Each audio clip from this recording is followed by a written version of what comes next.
আকাশচুম্বী ফলাফলের ট্রেন্ড ভেঙে গত 2 বছর ধরে উল্টো ধারায় এসএসসি পরীক্ষার ফলাফল। ১৯ বছরের মধ্যে এবার পাশের হার সবচেয়ে কম ৬২.25%। কেবল তাই নয়, কমেছে জিপিএ-5 এর সংখ্যাও। পাবলিক পরীক্ষার ফলাফলের এমন পরিবর্তনকে নিম্নগামী নয়, বরং স্বাভাবিক হিসেবে দেখছেন শিক্ষাবিদরা। আবির হোসেনের রিপোর্ট। এসএসসিতে লাখ লাখ জিপিএ-5 আর শতভাগ ছুঁই ছুঁই পাশের হার ছিল গত ১.৫ দশকের বাস্তবতা। কিন্তু রাজনৈতিক পট পরিবর্তনের পরের কয়েক বছরে বড় ধরনের ছেদ পড়েছে সেই ধারায়।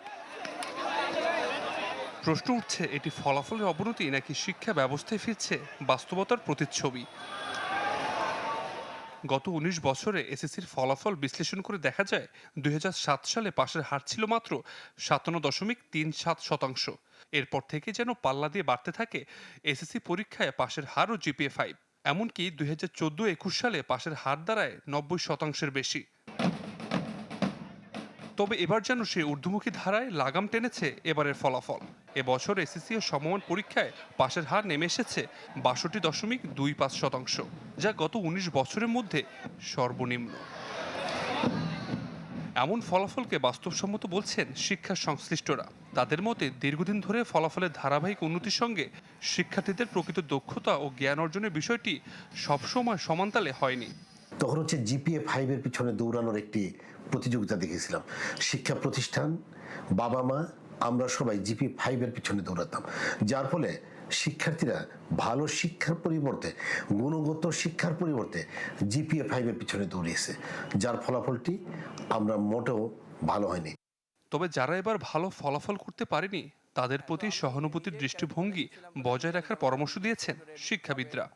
অভিভাবক হিসাবে কিন্তু অভিভাবকরা চান তাদের সন্তান মানসিক চাপে না থাকুক, আনন্দ সহকারে পড়াশোনা করুক, কিন্তু তারাও বাস্তবতার খাতিরে বাধ্য হন। আমাদের জব সেক্টরটা ছোট বলেই হয়তোবা অভিভাবকরা মনে করেন বা ছেলে বা সন্তানকে ডাক্তার বা ইঞ্জিনিয়ার বানাতে হবে, এর বাইরে তারা দেখছেন না। ফলে রেজাল্ট ছাড়া আর কোনো কিছু তাদের মাথায়ও আসছে না, উদাহরণও পাচ্ছেন না।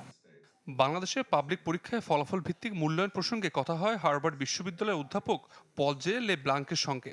চ্যানেল 24-কে তিনি বলেন, বর্তমান বিশ্বে সফল হতে গেলে শুধুমাত্র ফলাফলের উপর নির্ভর না করে শিক্ষার্থীদের সমস্যা সমাধানের সক্ষমতা, প্রযুক্তিগত জ্ঞান ও বাস্তবমুখী দক্ষতার উপরও গুরুত্ব দিতে হবে। From a government perspective, we really have to make sure people have access to the tools. AI is an incredibly powerful tool that if we can get it in the hands of smart young people in a place like Bangladesh, they can start to solve very difficult problems on their own, because the world is going to provide them no end of problems, and they need to sort of be able to know how to unpack a problem, how to think about a problem, how to solve a problem. যুগ বদলেছে শিক্ষার ধরন এবং চাকরির বাজার। তাই শুধুমাত্র জিপিএ-5 কিংবা ফলাফল ভিত্তিক শিক্ষা ব্যবস্থা গড়ে তুলে এসব শিক্ষার্থীদেরকে আগামী বিশ্বের জন্য দক্ষ করে তোলাই হবে এই সরকারের প্রধান চ্যালেঞ্জ। আবির হোসেন, চ্যানেল 24, ঢাকা।